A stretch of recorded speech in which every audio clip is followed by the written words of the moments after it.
30 हाथियों के वजन के समान एक बड़ी व्हेल मछली जब मरती है तब उसके साथ क्या होता है? इस दैत्याकार व्हेल मछली का विशालकाय शरीर आखिर कहां जाता है और इसके मरे हुए शरीर के साथ समुद्र में क्या-क्या होता है, यह जानकर आप हैरान रह जाएंगे। लेकिन इससे पहले व्हेल मछली की कुछ अनसुनी दिलचस्प बातें जानते हैं जो शायद आपने कभी नहीं सुनी होंगी। जब ब्लू व्हेल समुद्र में ऊपर की सतह पर तैरती है तब उसका दिल 1 मिनट में 20 से 30 बार धड़कता है। लेकिन जब व्हेल गहरे समुद्र में जाती है तब उसका दिल 1 मिनट में केवल 2 बार ही धड़कता है। यह धीमी धड़कन व्हेल को गहराई में अधिक समय तक रुकने और ऑक्सीजन को बचाने में मदद करती है। ब्लू व्हेल का दिल एक कार जितना भारी यानी 600 से 900 किलोग्राम जितना होता है और उसकी जीभ का वजन भी एक छोटे हाथी जितना यानी तकरीबन 3500 किलोग्राम जितना होता है।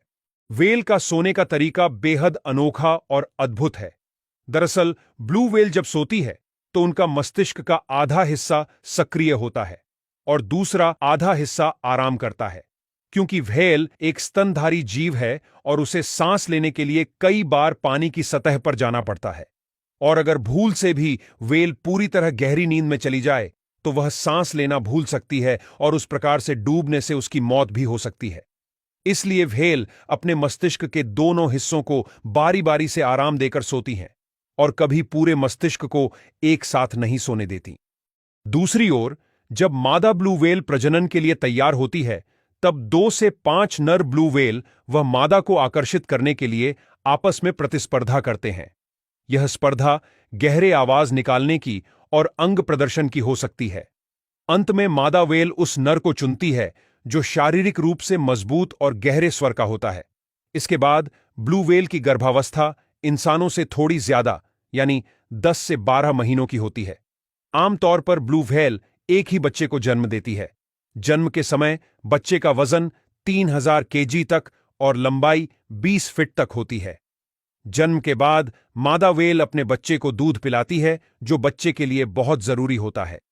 ब्लू व्हेल के बच्चे का वजन हर दिन करीब 90 किलो तक बढ़ता है।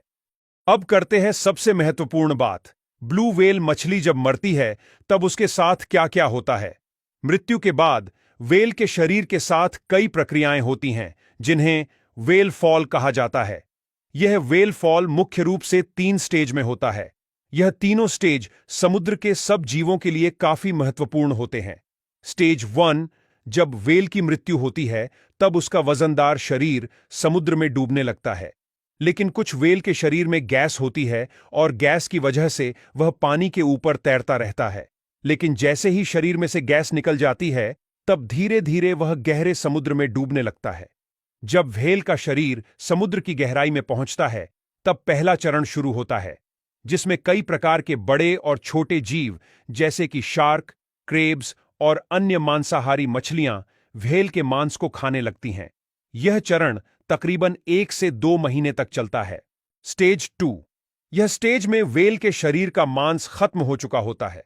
अब उसके शरीर में केवल हड्डियां बची होती हैं, लेकिन इस हड्डियों के साथ काफी मात्रा में फैटी टिश्यू बचे होते हैं, जिससे कई प्रकार के कीड़े हड्डियों पर हमला करते हैं। वे हड्डियों में से वसा को निकाल कर खाते हैं। यह चरण 2 से 5 सालों तक आराम से चल सकता है। स्टेज 3, यह स्टेज को सल्फोफिलिक स्टेज कहा जाता है। इसमें व्हेल की बची कूची हड्डियों और अवशेषों के चारों ओर नए सैकड़ों छोटे जीवाणुओं का जन्म होता है और इसमें लगभग 200 से अधिक विभिन्न प्रकार के जीवाणुओं की प्रजातियां पनप सकती हैं।